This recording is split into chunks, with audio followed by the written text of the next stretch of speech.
Hi guys, a quick video to explain to you our automatic cleaning sprinkler system works. So we have the float that activates the timer, which is hidden in that box here. You can adjust it from 15 to about 20-25 seconds.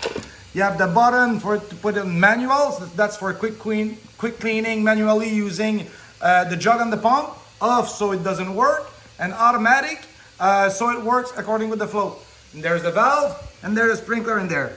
And that valve here is your choke valve. So if you're running low vacuum, the sprinkler won't have enough pressure in order to work properly, to rotate and have enough pressure to clean the lids and everything as it should.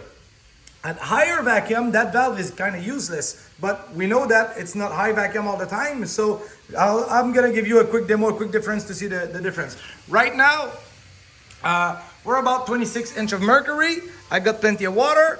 I just have to activate manually the sprinkler, jug the pump, and oh, it's underwater. It should not start there, but right now it should be starting about there with the flow. But see, we have quite a bit of good pressure. It's doing its thing. By the way, the sprinkler is adjustable. You can adjust it the way you want. And it restricts, the vacuum restricts the output of the pump, the discharge of the pump, not the valve itself. So we're gonna do another demo at low vacuum without restriction and with restriction. Okay, so depending on the pump you have, below 20 inch of mercury, the sprinkler might not have enough pressure, because it's so easy taking water out of the tank because it's not fighting high vacuum. The sprinkler might not have enough pressure. So just as a quick, I'm just gonna run it manually. See, now it's crazy, it's spinning backward, it's not doing its job properly. So by just choking the valve a little for lower vacuum application, now it's doing what it should be doing.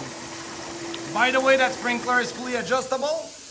You can play with the tilt and how it will make a fan to clean well the lid and everything. So hope this helped, guys. So remember, the float activates the timer, which activates the valve in the back, and this valve is to restrict the discharge.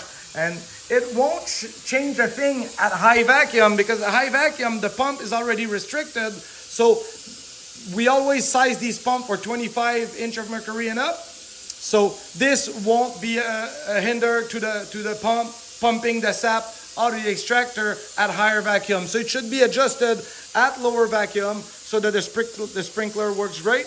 And by the way, it's about halfway there. Have a good one.